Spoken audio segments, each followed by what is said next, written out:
Welcome. Welcome. I wish the music rolled in. It just kind of cuts off. I know.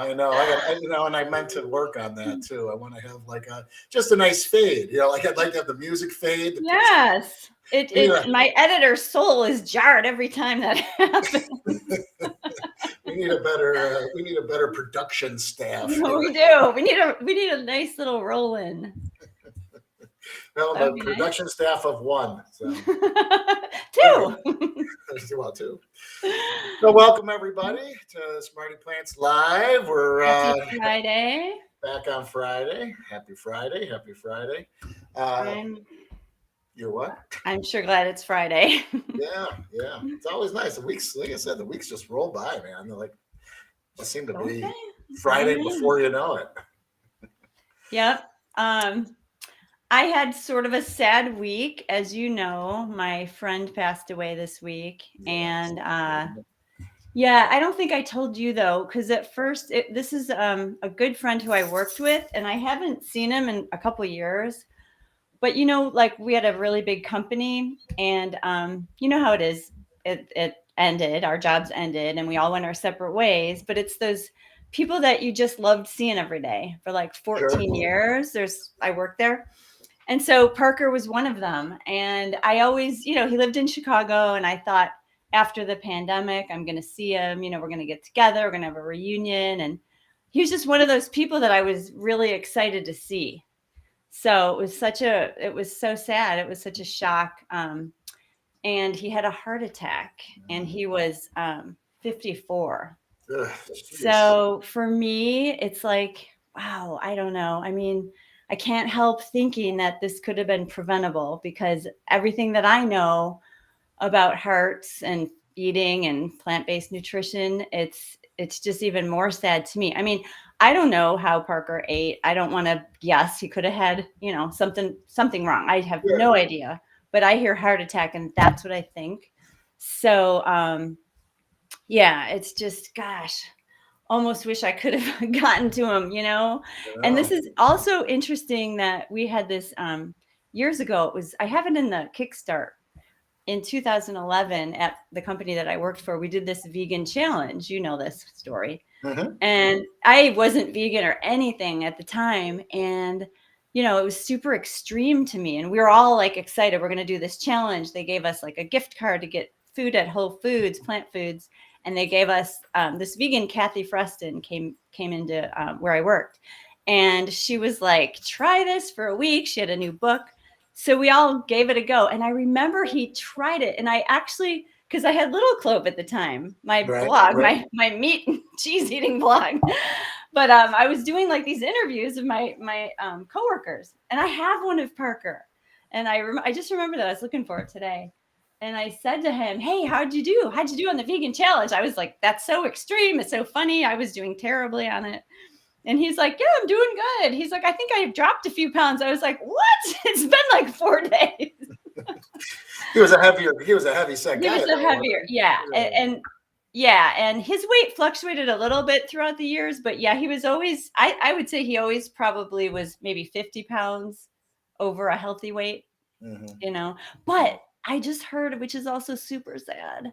One of my friends told me that he recently lost a bunch of weight, and he was dead set on getting healthy. So, yeah, I don't know. Oh, geez, my light came crashing down. Sorry. Super real. That was Parker. That was Parker saying, Juby Jew, stop talking about me. Okay. He used to call me Juby Jew. Stay put, right? Sorry. Okay. All right. So anyway, I love you, Parker. So and just to kind of cap that off, I mean that's how I feel that I was headed. I mean that's that was kind of my trajectory. It was that. Yeah. Now I'm looking back, and I always say that I thank the past me for taking that first step and kind of getting started, because I mean at the time I was 270 pounds and thinking I was on my way up. I was probably, by now, I'm guessing it was 3 years ago. I bet I would have been close to 300 pounds. I mean, there's very little I did over the course of my time to again, I did fad diets and things like that. But in the end, it was kind of, up, down a little, up, down a little, like I was always kind of coming down a little, but going up a lot, faster than I was coming down. And I noticed it. And it's interesting that I never really said anything to you because, I don't think so. I know I had a conversation with Shannon at one point because Mom would be like, your brother's getting a little heavy. And What? yeah, I did have a conversation with Shannon, I remember, because it's just uncomfortable, But here's the thing. I remember Shannon, I know she'll remember this too. I was like, I'm beyond being uncomfortable. Like, I don't want him to die, And this was before, it wasn't about being plant-based or anything. It was just like you said, through the years. Yeah. I was worried because I would see your weight going up and up. And then it was like and then Mom would be like, did you notice your brother, look, he lost some weight, So it's like, oh yeah, I think I did notice that. But yeah, it was always a thing until that vacation when it all came to a head. Yeah. So I thank you again for steering me in, and I'm glad I did. And again, like I have no regrets. It's been great. It's been a complete But I have to use this as an example. It's super, super sad to me. I love Parker, but 54 and dropping dead of a heart attack like that one day is really terrifying. And it does happen. Some people, I think it's like 30%. I could be wrong. Someone correct me. But I think it's 30% of all heart attacks are cardiac deaths. I think so. It's a pretty high number. It surprised me. You don't get a second heart attack. Not everybody gets a second heart attack. And he, unfortunately, was one of them. But it could have been you. And it's like, you don't think that. You don't think my 48-year-old brother at the time was going to drop dead of a heart attack, Well, it's funny, like, not that it's funny, but seems unreal.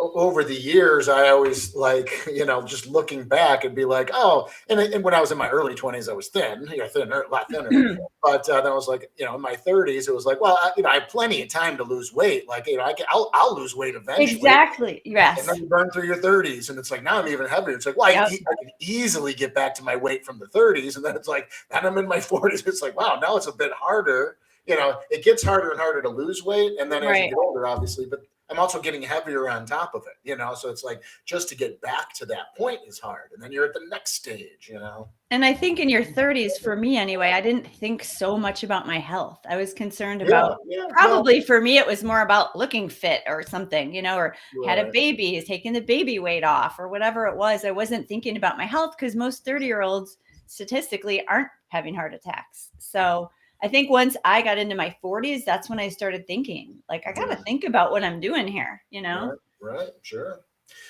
Yeah. Well, better late than never. There's no, there's never like, well, I can't do it now. I know I post a lot of those positive messages, and that's a lot of it is like, and I have a great one coming up as well. I'm trying to save them for certain times. Strategically, especially with the group coming up. Because again, if you're just jumping into this, that stuff helps. And when you hear those things, like, it helps me kind of get through it. Like, after you do right now, I'm still down 30 pounds from where I was, so it's like, wow.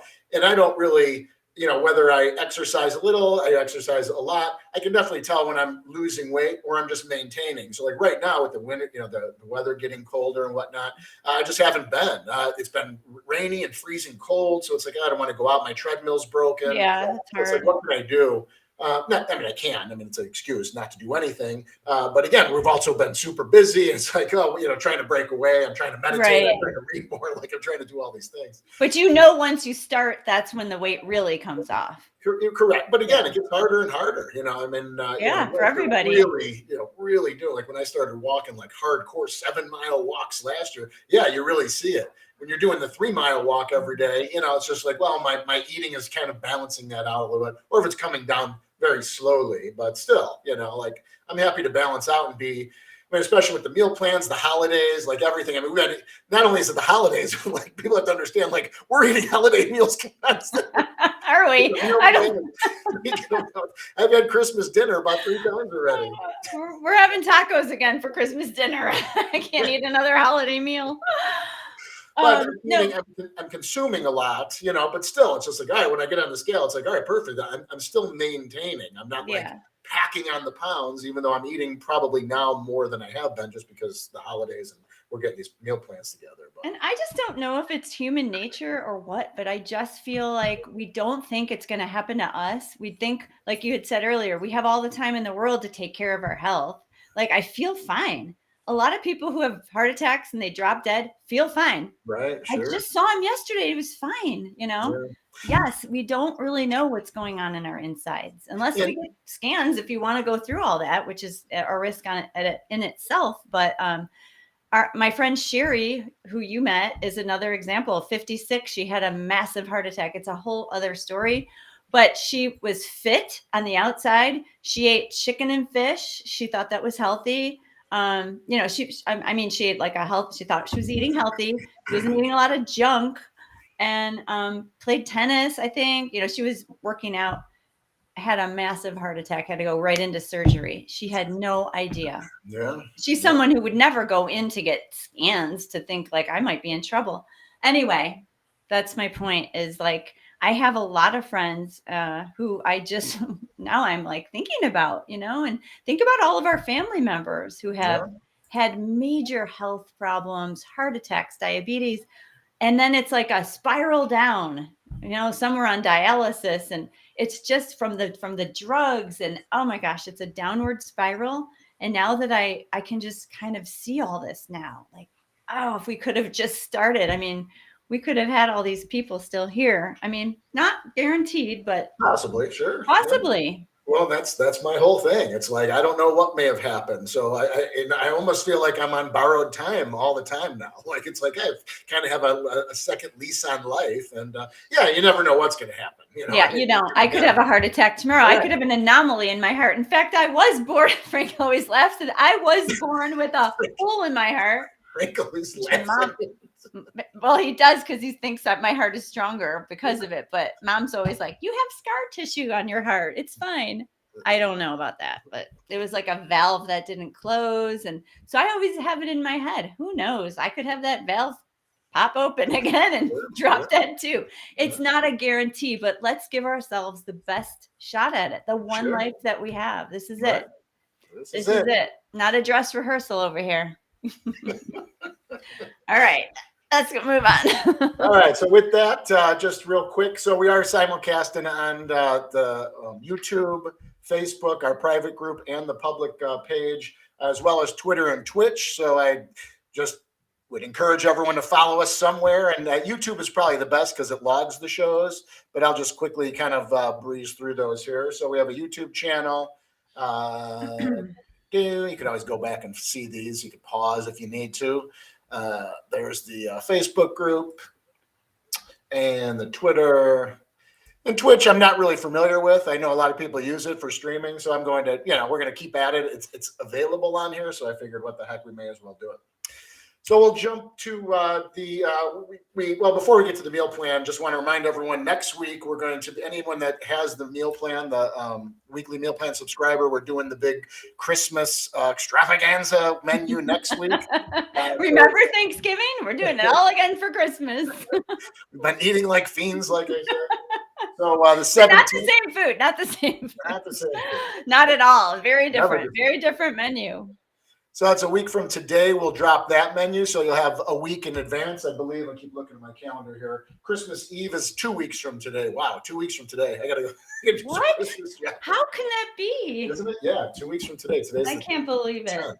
From Thanksgiving to Christmas, it's just like a flash. I know.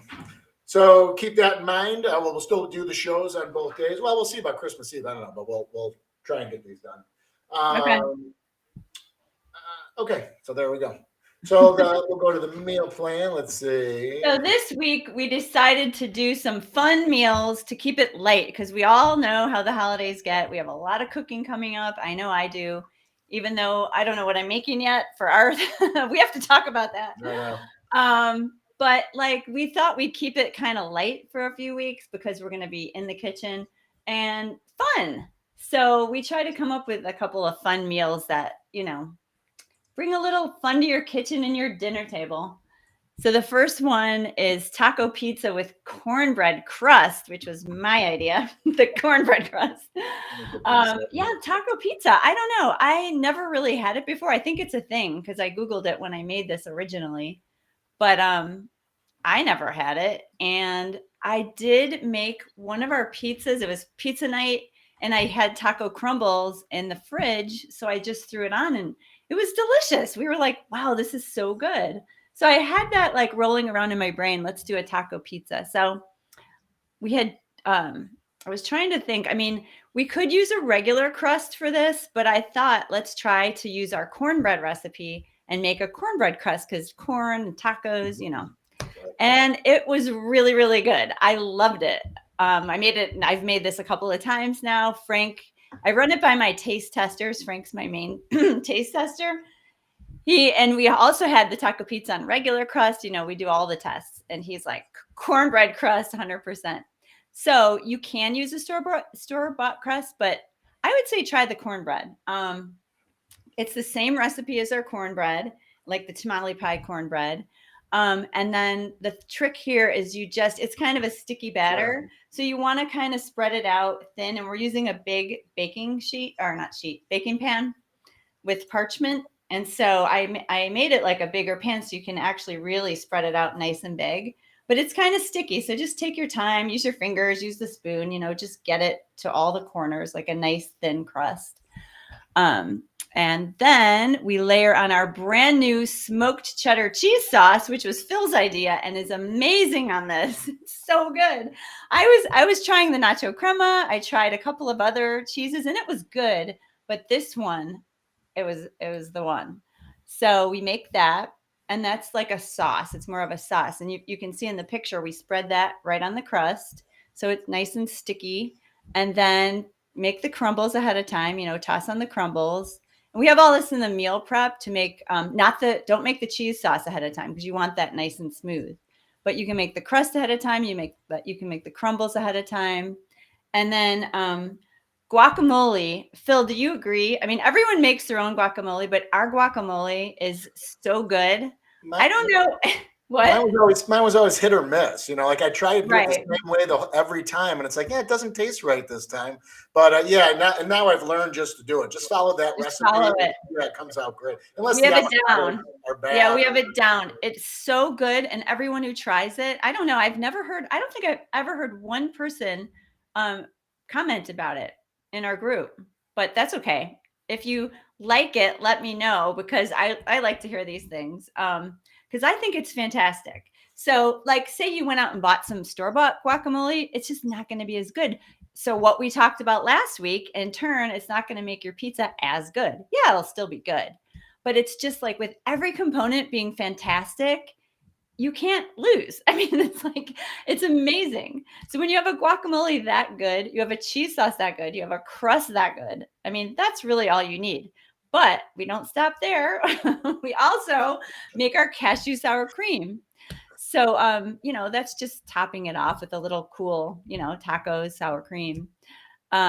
So it's just fantastic. All these flavors together, all the toppings. You can see it's like lettuce and I think corn, black olives. It's just crunchy, cool toppings. And the only other thing I want to say about this is we layer the first three, like the first two, the cheese sauce and the taco crumbles, and then you bake it and get it nice and hot. And then when you take it out, then you layer the guac on and throw the toppings on and serve it while it's hot. Because you don't want to cook the guac, The guac is a layer. So that's a tiny bit tricky to get the guacamole to stick to the crumbles. So what I do is I take a big dollop and I just dollop it around and then just smooth it out. And you don't need a solid layer. You just need every piece of pizza to get a nice amount of guac. Hey, a quick side note, just with that cheese. So that the cheese recipe in here is halved. So don't try to make a whole cheese recipe. We added a half recipe in the actual recipe, but we also created, it has its own standalone recipe. So don't use the standalone for this particular recipe. If you're making the cheese sauce for something else, that's fine, but you'll have way too much. And I believe you mentioned that in the prep notes too. Yeah. Yeah. So don't use the recipe on the site because that's double. Unless you want extra cheese sauce. It is the exact same recipe. I just put half of it in our recipe, in our pizza recipe. But you may want it. I mean, I always have this stuff in my fridge. Trust me, we're always looking for sauce. I don't know about you, but we're putting it on everything all the time. So if I'm making it, I actually want to make more. Right. And I usually do that. And that's part of kind of what people learn with the Kickstart is, that then what I would do is like, what, I'm going to make the burrito in 2 days and I already have the cheese sauce made, or I'll make like a quesadilla, or we'll have chips, nachos or something with that cheese. So I usually don't do half recipes, but if I'm just making the pizza, yeah, of course I would. But yeah, I do them just to test, but I love having that around. So I'll always make more, especially the crumbles. I like to have double the crumbles. I've never made a single recipe of the crumbles because they freeze so well too. In fact, I just had it for lunch. I had leftover mozzarella from what I was making for the Christmas thing, and then I had sausage crumbles. So I made like a sausage and cheese quesadilla, like Italian style. It was really good. You said mozzarella. Mozzarella. Mozzarella.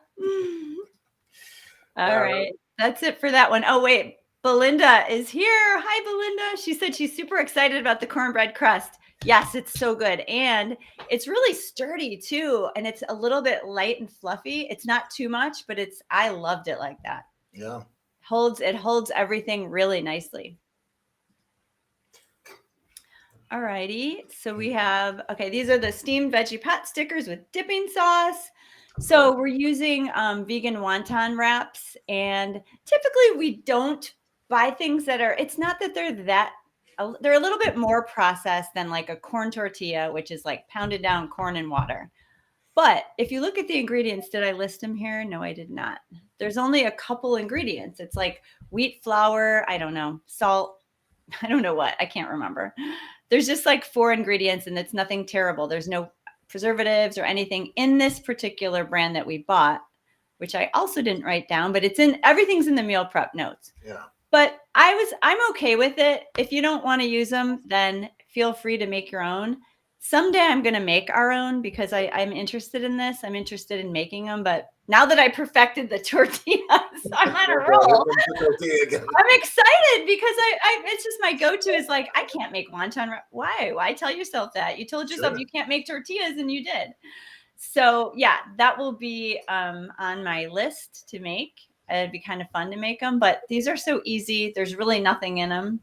So yeah, I just wanted to make my life easier. And the filling is really, really good. There's mushrooms, shiitake mushrooms, which give them a nice texture and a stronger flavor. But if you don't like mushrooms, I think it was Belinda's husband who doesn't like mushrooms. They're pretty sneaky in these. Can't really taste mushrooms. They just give it that umami flavor, but you don't even have to use them, honestly. I mean, these are so good with, there's tofu in there.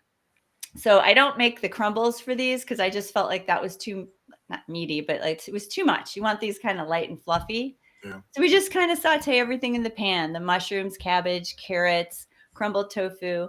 And then we add some water chestnuts for crunch. So they give it like a nice crunchy texture too. Yeah, so these, I did a bunch of tests. They do not work in a pan. They were a disaster. They all stuck to the bottom of the pan and burned. So we still ate them. Frank is such a good sport. They fell apart and we ate them anyway. But you have to steam them. So there's nothing to do in the pan. You just put them in a steamer basket and lightly steam them. And you also can't really let them touch. Mine touched a little bit in the steamer, but they do stick a tiny bit. So if you cross them a little bit, you just have to lightly peel them apart, or just, you have to kind of work in batches. Steam them. That's what those baskets are for. When you get dim sum, we see them at estate sales, but I've never had one. But those are they bamboo, I think? Yeah. Mm-hmm. That's what I need to get, because if you put them in there, they probably stay nice and soft. Yeah. I think I just put a piece of foil over them. They're fine. These are even good when they get a little bit cold. They're not, you don't need them piping hot. But they're really good. And then we make a dipping sauce. It's just like soy sauce or tamari sweet. We put a little something sweet in there. Coconut aminos, I think. Chili garlic sauce is that sambal oelek, which is that chili paste that doesn't have any sugar or oil. I love having that in my fridge for my stir fries to throw in a little bit of heat. And it adds kind of like a vinegary kick too, which I like. But if you don't want it, you can leave that out. It's just to have something to dip your Potstickers into, which is really nice. And it's fun to use chopsticks. So throw in some more fun and pull out your chopsticks. Yeah, we do that. We do that sometimes. I think it's fun. It is. Yeah. All right. Last but not least. Sorry, my phone's ringing. I thought I put that on silent. Oh, it's my computer. Sorry. Go ahead. The Mediterranean nachos. And who came up with this brilliant idea? My baby brother. I love all these, all these flavors together. Like, the combo of just all like the olives and the artichokes and the peppers and everything together on the pita with the hummus. Like, I don't know. I just think those are like a great bite all in one. Well, that chopped salad is so good. So there's no dressing on it. So you just chop up cucumber, artichoke hearts from a can, in water, Kalamata olives. Now just picture this in your head. Think it's like zingy and like tangy, roasted red pepper. So you got the smokiness from the jar, or you can make your own. Red onion, dill pickles, banana peppers, and they really don't even make it hot. Remember I said maybe just half of it? No, I added the full half cup, and it doesn't add any real heat to it. But you chop them up really small so you can put them right on your little crunchers, your pita chips. And everything chopped like that and marinating is just this delicious salad. You just want to eat it with a spoon.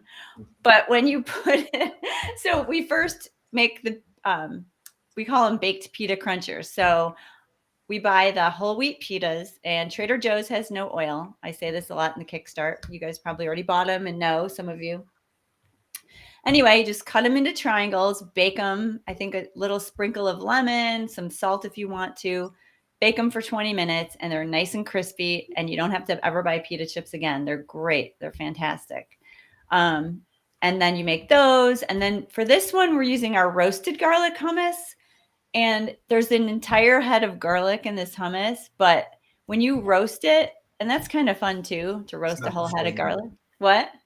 So it's not as strong tasting when you roast it. Yeah, it turns sweet. Yeah, it's mild and sweet, and you use a whole head, but you never even know it. It just gives it a great flavor. So you can make the other one if you want, our favorite hummus, which is quick. You can make it in 5 minutes. The garlic takes like 40 minutes to roast. So you don't need oil to roast garlic. You do not need oil in any of this. And then we make a fantastic tahini drizzle for the top. And you can't really see it in the photo. I didn't want to douse them because then they'd look like messy. But it's a really easy, it's not our lemon tahini. That's another sauce that we have that's more of a dressing for salads. This is like when you go to like Middle Eastern restaurants, we have Pita Inn here. They usually give you that little white tahini sauce and then the hot sauce, which I'm still dying to make. I'm sure there's oil in it. It's so good. But anyway, this is what this is. It's like a drizzle sauce. It's not a salad dressing really. So yeah, you just make it, put it in a jar, and then you drizzle it over each one of these, and it just gives it, like, again, the combination of all these components. I mean, the fantastic hummus, the fantastic salad, and the drizzle of that. I mean, oh my gosh, you guys, it's really great. You're gonna love it. Good job, Philly. Oh, and then here's just the tahini sauce. That's how it looks. And that's a standalone that can go on, shawarma, the shawarma curls or the wraps, whatever it is. It's just a good sauce to put on different things. And yeah, so put it in. If you guys seen my juice jars that I've saved from whenever we buy this juice in these jars, I've given Phil and Shannon some. But I like to have them in jars because it's pourable. So after you make it, this comes out perfectly pourable if you use the 6 tablespoons of water. And the tahini, I love the whisking. You don't use a blender or anything. You just whisk it in a bowl, and then it's pretty perfect. But if it's thick, just add a little bit of water. And I think before you use it, just make sure you shake it up because that tahini could get thick. And then I think the top, I can't remember, but I think the top gets a little watery-ish. It separates a little bit. Yep. Yeah, it. So just shake it up real good. You want it just a nice, thick but drizzleable sauce. Drizzleable. That's not a word. I Googled that. Well, I saw it in your notes, and I'm like, did she mean to put drizzleable? Drizzleable. It's a tongue twister. It's hard Drizzleable. to say. It is not a word. I checked, but I'm still going to use it. All right. All righty. So I just wanted to. So that's the meal plan for this week. Every Friday, the new meal plan drops. Like I said, next week is going to be the big Christmas menu. So all the meal planners, get ready for that. We do have two meal plans. One is the Kickstart, like I said, and one is the weekly meal plan. So we are having right now, I did change the code. So we had some Christmas codes for coupons. So the 28-day Kickstart now, there's a discount code down here, which knocks the Kickstart down to $14.99. And if you're watching this video, we'll do 2 for 1. So if you order one, if you want to hit me up, whether on Facebook, I'll give you another. If you want to do the Kickstart with somebody else, we'll give you 2 for 1. And then it's good to have support. And a lot of times, if give you it as a gift, or you want to give it as a gift, either way, whatever you want to do with it, it's up to you. So you can hit me up on Facebook. If you're not on Facebook and you still want to do it, you can email in. There's an email here. Just say I saw you on the video. I purchased the Kickstart, and I'm looking to get my free Kickstart. I can email them as gifts if you like, or I can give you both accounts and you can give it away to somebody. Whatever you want to do, it does it either way. So, but only to people that are watching the video today. So if you're watching the video or our live feed, or on replay, it doesn't have to be live anytime. It's good till now, till Christmas. That's good. Yeah, on replay, right. Make sure they know that. Right. It's hard to get a huge crowd of people watch us at 3:00 in the front. Right. I was gonna say most people watch this on the replay. Yeah. I love the people that show up live, but not too many yet. But maybe someday. And then we do have just the weekly meal plan, so the coupon on the website, or you can get it down below, and that just knocks it down. What is it? $15 a month, up to 2 months. So you'd have a 2 month at $10 off, basically. So there's a code. You can pause it and get that Christmas code there. Christmas blowout 21. Boom. Blow it out at the end of the year. I just saw that. Oh, that was the other one too. I like that. I missed the other one. What was it? I think Christmas Kick 2021. Yeah. So I'm like trying to think of, because they all have to be different too, like when you're adding them. I like it. So for our topic for today, navigating the holidays. So, when I started this, and I've talked about this before, and I guess it was the holiday because I started on the 4th of July. Yeah. My Independence Day. But it was. I think that was kind of just mentally that's always been kind of my biggest hurdle. Going into it, especially, it was like I could handle things at home much easier. As far as learning how to cook, what to make, I knew that was all doable. Even with new products and new techniques and things like that, not using oil and all that. But I knew it was doable. Social situations were always kind of my Achilles heel. How am I going to do this? How do I go out to restaurants? How do I go to parties and other people's homes? And then the holidays, sometimes you literally have no control. Hey, we're going to, my wife's friend from work, their work party, like at their home or something like that. And it's like, holy cow, like I'm not going to call ahead and be like, hey, what are you making? And, like do all that. Right. So there are some situations that I was always kind of panicky. And I know a lot of people feel that way kind of going in when just as you're starting this, like, how am I going to, get through some of these situations? So, yeah. And I think that's natural. I mean, we all think that, because it's new and it's different and it's a holiday. It's a big deal. And for me, it's like, I just didn't want to call attention to myself at first. I didn't want to be like, okay, I'm the one who stands out because I eat differently than everybody. So I always wanted to make it okay for everybody else, like, don't worry about me. But I didn't really know how to navigate it at first because I'd just go hungry a lot, or I'd eat, taco chips all night. And that was it, because there was absolutely nothing for me to eat. And then I learned, like, that's no fun.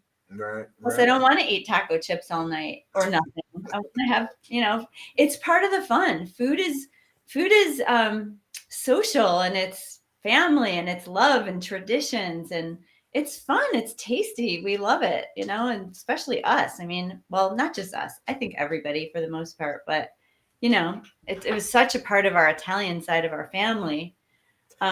Who's bringing what to the parties? The calzone or the escargot pizza or whatever it was, biscotti. Right. No, Italian cookies.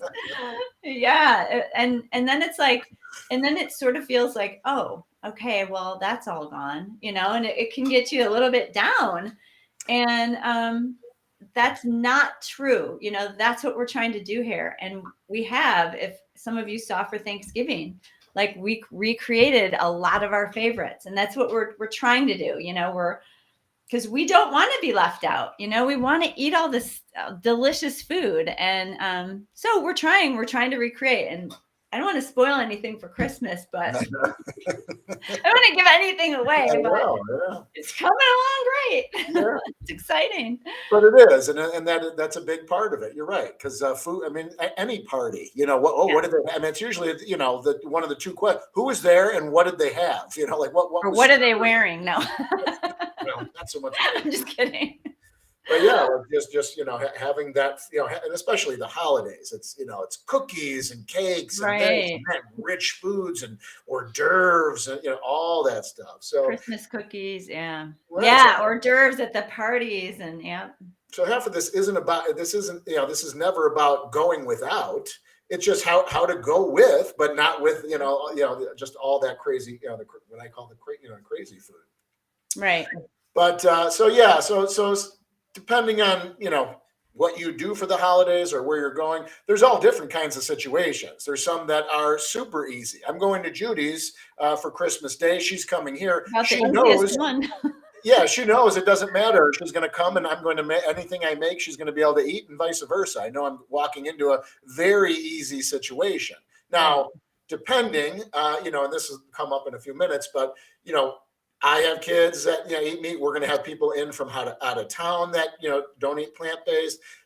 I've given up just like at Thanksgiving, where it's like, all right, I'm going to make our food and then make a turkey, or I'm going to make hamburgers because I'm having a barbecue and regular hamburgers, and these are plant-based hamburgers. I started out that way too, and I think a lot of people do. It's like, well, I'm going to make my food, but I'm going to also make everything that everybody loves. Right. And I was making that those first couple of years. I remember being in the kitchen making the turkey with Uncle Bill, and then at one year I was like, "You're going to have to do the turkey because I can't do this anymore." Right, I just couldn't, and but I wanted them all to have their turkey and whatever they wanted to eat. And then I finally got to the point where I was like, I think I might have said it to you. It was way back. I said, if you want ham, you're going to have to bring it yourself, because I'm not having a ham, whatever. It was Easter or something.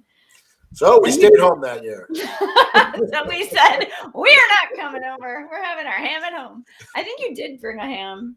But right. So and again, I didn't want to inconvenience you, and and you shouldn't have to do it. And some people are understanding, and some people aren't. And I know when I invite people here, I'm sure they're probably thinking, "Ooh, what's he going to make? Should we?"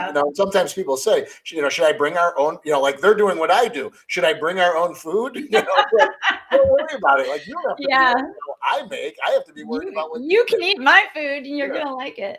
Yeah, but I also still let people bring whatever they want. Like, I don't care. Remember Maurice made the pork ribs? Yeah, right. I mean, I just, some people wouldn't, I'm sure. They would be like, no meat in my house.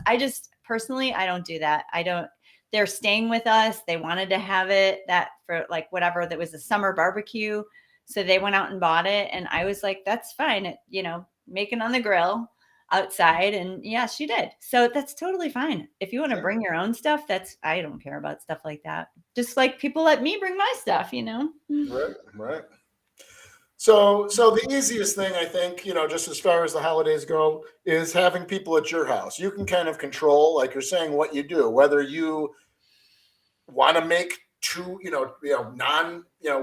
whole food plant-based stuff, or you want to just make that. Obviously it's up to you, and it's your home. Right. People are going to, what are people going to do? Well, I'm not going to eat anything. And again, I guess I have some people that kind of put up a stink. Oh, what is this, this vegan food or what are you making? again, I am the same way. If someone wants to bring something, I'm never going to say, but I do want to know what's in it. If you're bringing side dish, hey, I'm bringing potato salad. Right. Mayonnaise in there? Yep. Yeah. Okay. Just so I'm clear, because I really don't want to eat anything that I don't know. I mean, I won't eat anything if I don't know what's in it. But in the end, I want everyone to know, what we're having and who can eat what. Well, I also know that a lot of people have spouses who don't eat this way. And I know a lot of people in our group, like we both have children who don't eat 100% this way, and parents that don't, and other family members that don't, but especially your partner. If your partner doesn't, that makes it more challenging. And I hear people talking about it in the group, and it does. So I completely understand those of you who are probably making a whole holiday spread of the traditional stuff and then your own plant-based food, which that's what I did for years too. And that's just a lot of cooking. So, maybe you'll be making mostly food that isn't plant-based, for your family, and then one or two things for yourself. I think that's what happens in a lot of cases too. Well, not only that, but like in your case, when you weren't eating it and your daughter didn't eat, and obviously Frank doesn't, and I don't even remember Frank. Geez, was it that long? Was he there when we had turkey? Whatever it is. But like, no, he wasn't. I met him a year after I started eating this way. All right. So then I would then have to go home with all the leftovers. So it's like, I'm not going to eat it. You need to take it all. Like, I don't want it in my house either. Like you didn't want it. Like I wasn't going to just let you throw it. Oh, all that when I made meat and the cheese, turkey, the stuffing, anything you made that wasn't plant-based, like you weren't going to eat, So it was just like, you made a whole turkey. I got to bring, I got to bring 8 pounds of turkey home and eat turkey. At the time I did. It's like, okay, I'll do it. But in the end, I don't want the stuff in my house. So when people bring stuff, take it. No, it's okay. It's like, no, no one's going to eat it. Like we can't eat it. Right. Me too. I'm always sending them home with it. Right. That's true. And I don't mind. I mean, I think a lot of this is what we all kind of think we feel awkward about. Yeah. And eventually you just don't. Because I remember talking to you. I remember you talking about it, saying like, what you were feeling awkward about. And it's like, and then eventually it's just like, people know what I eat. I'm not awkward. I'm very forward about it. And I'm like, oh, that just sounds like very awkward conversations. And now it's not. Like, I really don't, you're right. It doesn't matter. I'm never rude about it or anything like that. But it's like, hey, what if this was all food allergies? Would I feel awkward about, I have all the food? Of course not. It's just what happened. So in the end, it doesn't matter whether it's my choice or not. It's just the way I eat. I don't feel awkward about it at all anymore. But again, in my home, I have the most control. And really, again, depending on the crowd, like for Christmas Eve, I'm planning on making what I make. Now, if mom's here and she wants to make something else, hey, do you mind if I make whatever, a small ham? Because that's what me and Rich like to eat. Yeah, that's fine. Go ahead. If you want to do it, that's fine. That's up to you. Part of the problem too, which is I realize I call it cooking blind. If you're having me cook something, I'm not tasting it. I can't season it. I don't know what I'm making. Like I'm just putting it together. If you're making something with cheese in it, you're saying you're not going to taste it. I can't taste it. Like how do you cook without tasting what you're making? I mean, if you make it a million times, like I'm sure right now, I can go in there and make meatballs and it's no problem. I made them so many times. I'm sure I haven't forgotten. But if you say like, hey, go make a perfect, whatever gravy, like a pork roast gravy. Okay, I'm just going to mix it up and taste it. See what happens. Because how am I going to know? Yeah, like that's what I do too. Obviously, like we just cook what we make. When you guys come for Christmas, I'm just going to make a whole plant-based spread. I'm not buying cheese. I'm not going to buy that. If mom wants to go out and buy that, she knows she can, but they're so good about eating whatever we have. Sure. When you have this is what I'm planning on doing. When you have a big charcuterie board with 2 different nut cheeses and nuts and, a little chickpea roasted or seeds or fruit and crackers and all this stuff, it is delicious. You're not missing, the melted brie, you're just not, because everything else is so good. But yeah, my mom, if she wants to go out and buy that, she's welcome to go ahead. And sometimes they do. I can't think of anything offhand, but I think it's something like that. Sometimes when they're here for 2 weeks. So you can't expect them to eat. Sometimes you'll buy like some lunch meat or something like that. Hey, we're gonna that's what I mean. Yeah, little things like that. But I think they sneak off to breakfast sometimes. Yeah, sure. Get their fill. Yeah, that's fine.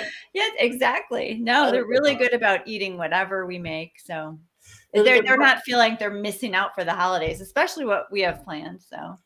And part of it for me is like just seeing people who I guess didn't know what to expect when they showed up, or might even be excited. Oh, I wonder what they're going to make. I wonder how it's going to taste. But be like, wow, like just the reaction from some people is like, wow, this is really good. Like something. I mean, I try to make special things. It's not like I'm just making I don't know just whatever, just some random lunch. No offense to the chickpea salad sandwich, but I'm not. It's not like chickpea salad sandwich. It's like, oh, I'm making like something a little bit fancier, for people, or something that I know, like the smoked Gouda pasta. That 99.9% of the people are like, wow, the family loves it. Everyone loves, something like that, where it's like really going to blow people away. But it is fun to see, and then like for people to come back and be like, can I get the recipe for that? Like. And they're, they don't eat plant-based. And of course I gear them towards the site and say, here's a good coupon you can use. We don't just give those away. Here's the blowout sale for 2021. Merry Christmas. Here's your coupon. You're all getting kickstarts. We should do that as a joke. That'd be funny. Put them in everybody's stocking. So that's probably, like I said, that's probably the easiest. Having people at your house, you shouldn't feel awkward in your own home making whatever you make. When people come to your house, they need to understand that, and you need to make what you make. Now, like you said, if you want to make people their own food, if they bring food, that's that's up to you. In the end, you shouldn't feel guilty about that. Going to people's homes, now there's a little bit different of a story. So when you are going to people's homes, you definitely want to make sure what, and I guess it really just depends on what's happening too. It depends on whose home it is. If it's your best friend, you just call her and say, I'm bringing this, Yeah. Or, again, there's situations, like I had mentioned earlier, like if someone from my wife's work was having a big holiday party, yes, that's different than going to a good friend's home for a small dinner party or something like that.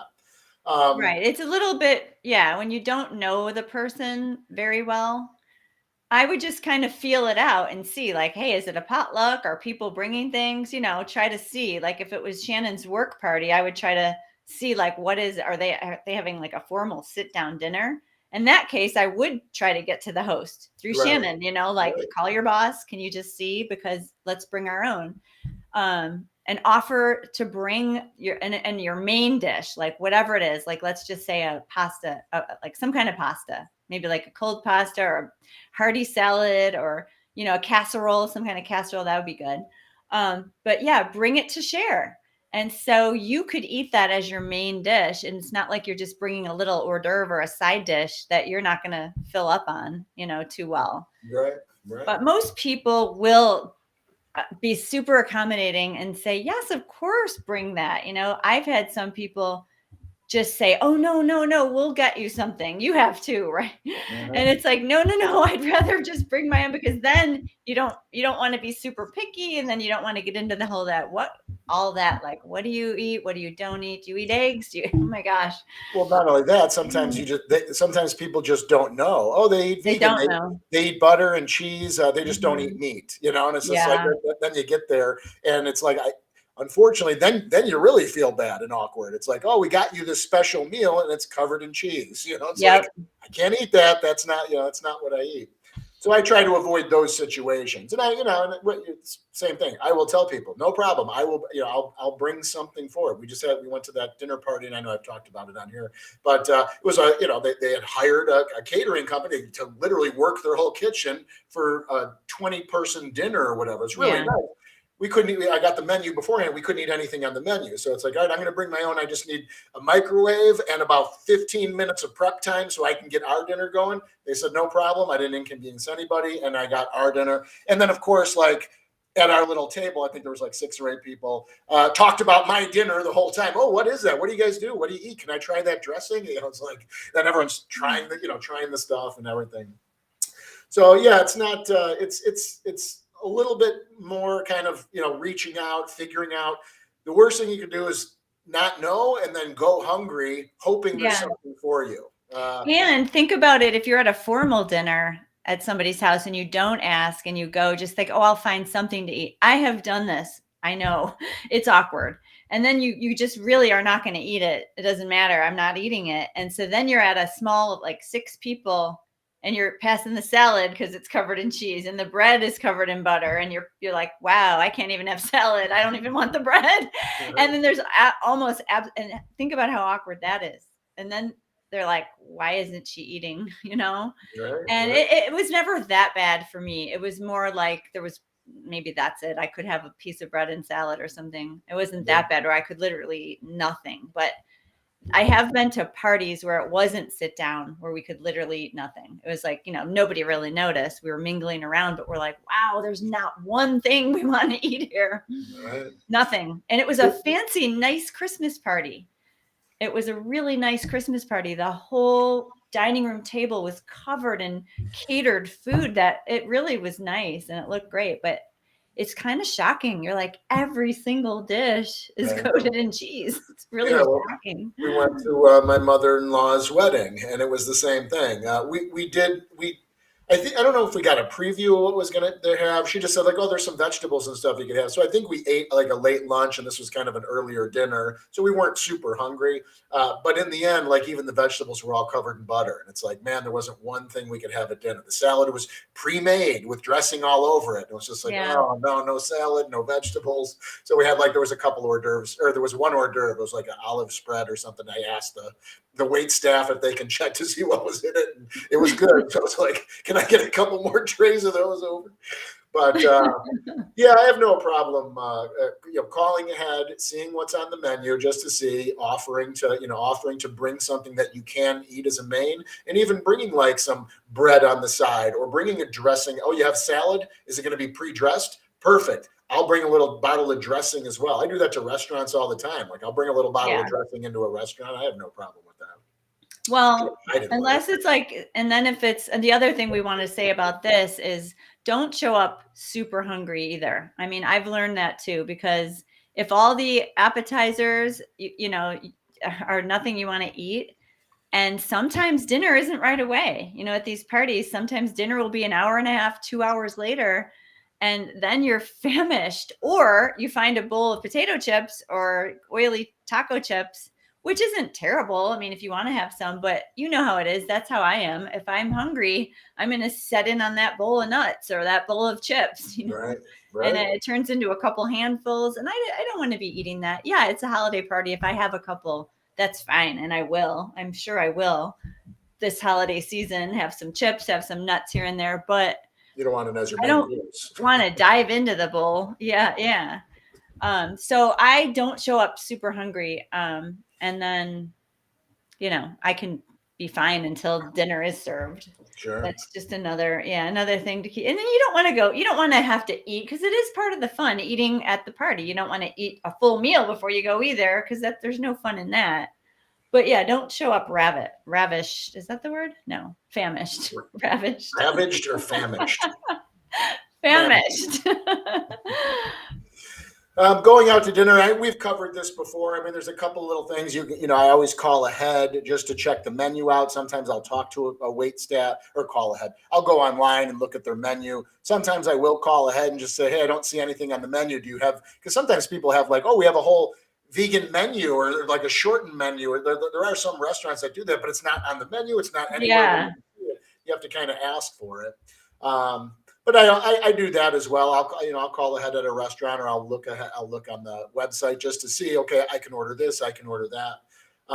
And then when you're there, the same thing. You tell the wait staff, and you just have to be very clear. Just make sure. We've talked about this. We've had a million stories about trying to make it very clear what we do and don't eat, and they still doesn't happen. But you can follow those steps along. That applies to any time you go to a restaurant, not necessarily holidays. I'm just trying to cover all our bases here.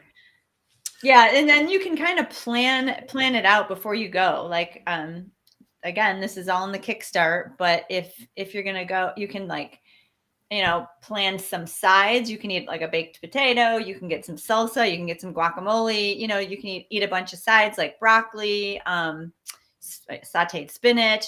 There's a bunch of ideas, we go through everything. But you can just mix and match. Like if they have salads, you could take the cheese off of it, or if there's chicken on it, have them take that off and, add some other things that are on the menu. Sometimes I'll get sauteed asparagus on the side and have it with the salad. And have a veggie burger with no bun and make combinations. They really don't care. They really want to help you.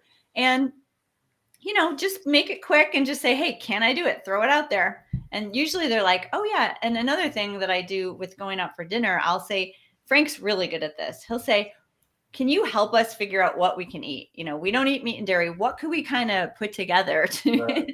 He always thinks the chefs love doing that. And sometimes they come up with these great things. Oh, we can put all these veggies in a pasta for you, and we could put this on it. And, we're like, wow, I'm so glad we asked, So it's not only you just, hunting and pecking for things. Sometimes they'll actually make something for you, just depending on where you are. We had mentioned that wedding that last time, I believe it was in the last show. Just they had made like a special little dinner for us, which was, it came out awesome. And it was so great. And people are like, oh, let me try that. It's like, hey, it's all I got. Is this little. Thanks to Carol. She called ahead. She called the bride. Yeah, it looked beautiful, whatever they came up. And that was a perfect example. The chef was probably excited to try that veggie terrine or whatever it was. It was gorgeous. Right. I always forget that. Yeah. But, go ahead.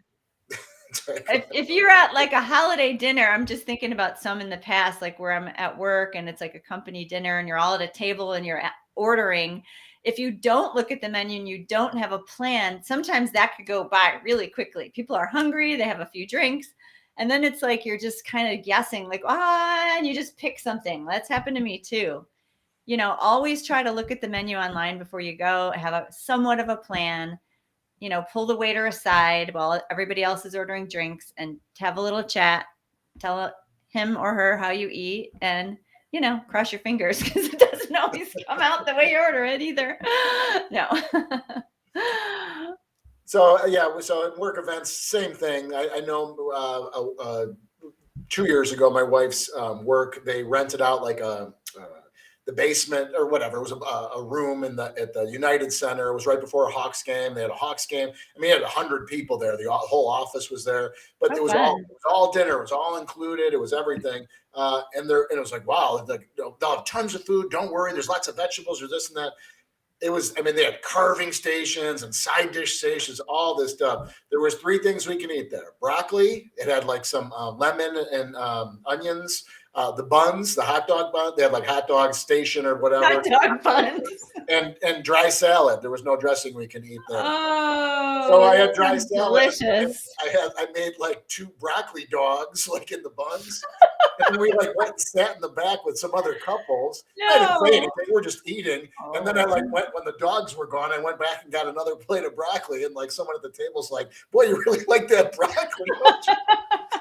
And that's when it kind of came out. They were laughing about it. It's like, I was wondering, you like put it on the buns and then you had a big plate of it like without the buns. I never heard this. Yeah, dogs. It was a great event, and in the end, but again, we didn't. They told us, "Don't worry, there's a ton." Yeah. We got asparagus covered in butter. That's why, because people don't really know. Right, they think, there's going to be lots of vegetables. Right.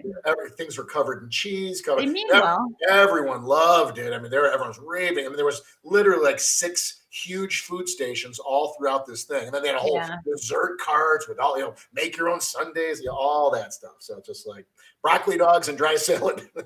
For you guys. Well, you could have brought something.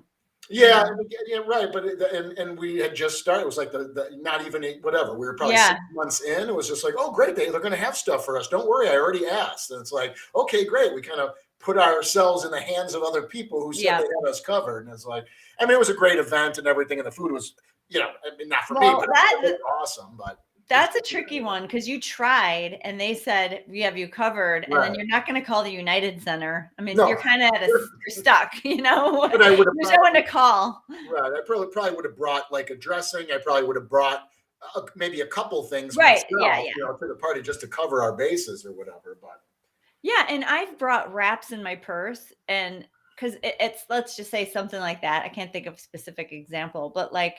Nobody cares if you pull a wrap out of your purse, throw it on a plate. Nobody's really noticing unless it looks really good. And they're like, where'd you get that? My purse. It's not like in anything. It's just coming out of your purse. I usually don't pull it out of my purse in front of everybody. You're just eating breadsticks out of your purse. No, I will do that if I'm in a bind like that. Yeah, for sure. Because I want to eat too. But that's rare. That doesn't happen that often when you have to bring your actual meal and smuggle it in your purse.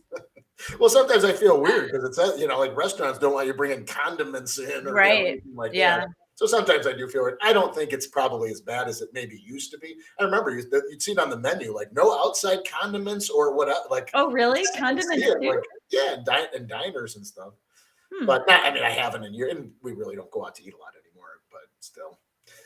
But yeah, it's going to be the holidays are tempting. It's a very tempting time. There's a lot of food, a lot of parties. There's people are drinking, and like then it's like, oh, I'll just have this, I'll just have that, So Right. I would say just be aware of what's happening, where you're going, what's going on, and try to, just like everything else, put a plan together. Have something, have a plan A, have a plan B. If you don't know, if there's some unknowns, have a plan B. Have some backups, because she's right. If you go in hungry and there's nothing for you to eat, not only is there just nothing for you to eat, but it kind of ruins your night. Now you're getting hangry. You're eating handfuls of nuts. You're eating dry salad. It isn't fun. It kind of ruins. I wouldn't say it ruins Right. the You party, just but feel left out. It yeah, doesn't feel fun. It yeah, just it feels ruins your like you're, time. scrapping by. And in the end, now again, like this was always a time where it was like, I'd be in my heyday. It's like, oh yeah, all that. I mean, geez, I couldn't even imagine. I would have tore through that, that work party at my wife's. I would have probably hit every station and had 3 or 4 plates of food and the dessert cart. I'm sure I would have felt horrible in the Hawks game, packed full of all that stuff, like trying to watch a Hawks game, drinking beers on top of it. Oh my gosh. So yeah, just now you're right, and this I used to say this a lot. It's just like now when you're done, you're satisfied, you ate good food, and you don't feel that way. Sometimes again, sometimes I do overeat. Overeat, right? Yeah. So occasionally on Thanksgiving, yeah, like hey, we just had a big meal, and now it's dessert time. Put some dessert. Oh my gosh, you were like, let's hold off on dessert for a little bit. And I was still wanting the dessert. Like getting right to dessert within 20 minutes of dinner. Like it's always it's always rough. But the girls were leaving. It was a little bit rushed, but still, it's like I don't know. I'm not a big fan of that. But I do feel much better after dinner parties, after the Christmas party. It's like, oh, I didn't eat all that stuff. Yes. Like, I gotta say, a lot of that stuff you used to give me as pointers definitely resonate when it happens. It's like, you're right. I don't feel like I didn't just eat 15 pieces of pizza and feel horrible about it. And, whatever. Right. And that's what I want to say, like talking about being tempted by all of this rich, buttery, sugary foods, meat, dairy, cheeses, everything that's going to be around all of us probably in the holidays. I like to always remember my why. And that's why I feel it's important to have a why. Why are each and every one of us who's here, who's doing this or living this lifestyle or attempting to eat more plants, whatever you're doing, we're all doing it for some reason. So we all have our why, our reason. And for me, health is a big one. And so it's like, how am I going to feel tomorrow if I give into all this? How am I going to feel tomorrow? Like you just said, like, yeah, for 20 minutes, it's going to taste good, but immediately I'm going to feel like, why did I do that? Like I didn't need to eat that entire bowl of potato chips. I do love potato chips. But that goes with just any of this food. It's like, I just know that every meal counts to some extent. It's true. And, you either eat when you eat whatever you're eating, you're choosing to feed or fight disease. You really are. And I just would rather choose to fight it. And, sometimes I am with family members and friends who I watch them eat, lots of food, lots of deep dish pizza with, sausage and pepperoni and fries and, just all this stuff. And I don't say anything. They all know how I eat, but I watch a lot of this going on, and I don't know. It just gives me this feeling like, I'm going to feel good about what I just put in my body tonight. And tomorrow I'm going to feel great when I wake up. I'm not going to have all that going on inside, so that's one of my whys, my big one. And then, the planet and the animals. I mean, really think about it. Think about what you're doing, you're just putting all this good out into the world with everything you put on your plate. So To me, that matters as well. That being said, it's the holidays. I don't want you to feel super restricted either. It's like we have on our list here, falling off the wagon. Don't sweat it. It's like, it's true. You don't have, it is the holidays. If you have a couple of things and you might overeat, just get right back on it the next day. I know I'm going to eat some vegan dessert and, I'm going to just feel good about it because it's Christmas for me. And it's like, I'm going to have some of that, some of that vegan chocolate cake. And I might overeat, Christmas dinner a little bit. And maybe I will gain a pound or two. I'm okay with it. I just, live your life and have fun and, don't sweat it so much either.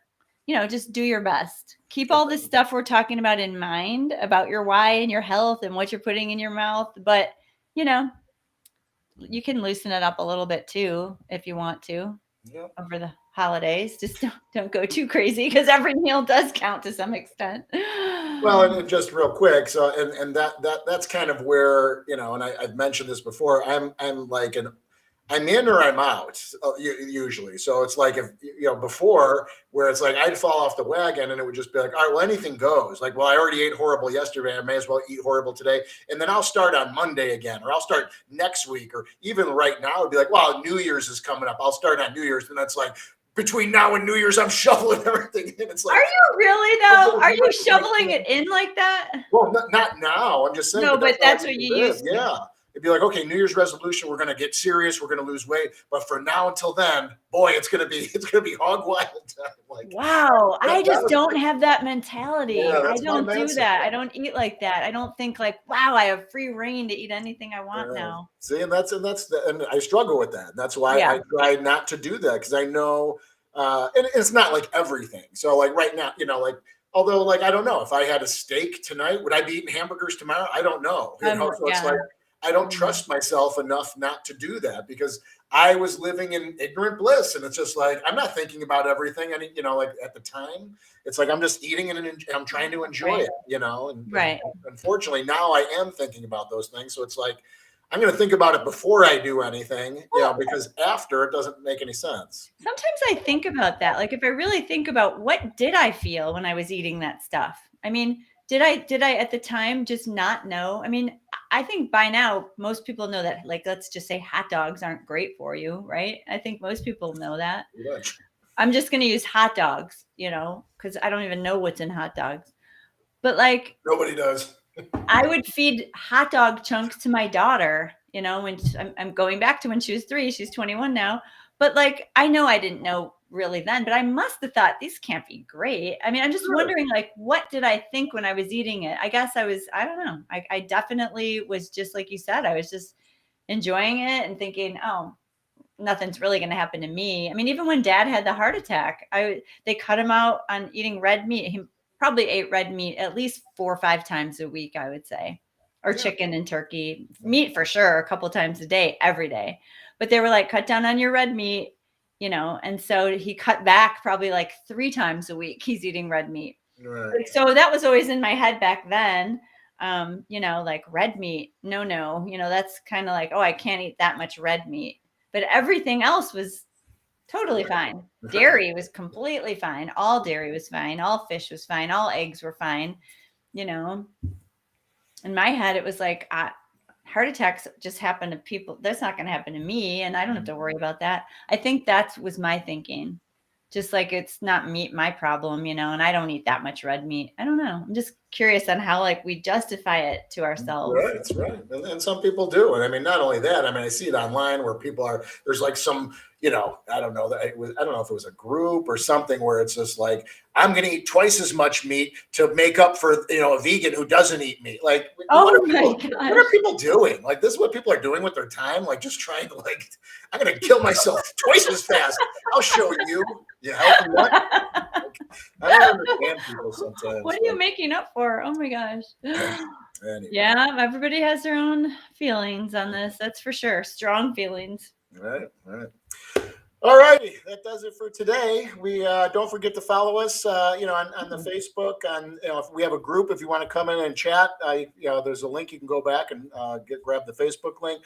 Subscribe to our YouTube channel and catch the show. We're going to do it every Friday. We may end up changing the times and stuff in the new year, but we're trying to work through that all now, but we'll make an announcement about that. We might want to start a little earlier. So if anybody has an opinion on what's better, like what time on Friday, we still want to stick to Fridays. We're going to see how it goes, but we might do it earlier on Friday and not wait till 3. I don't know. We'll get it. We might try it out and see if that's any better for people, or for us. It might be better for us.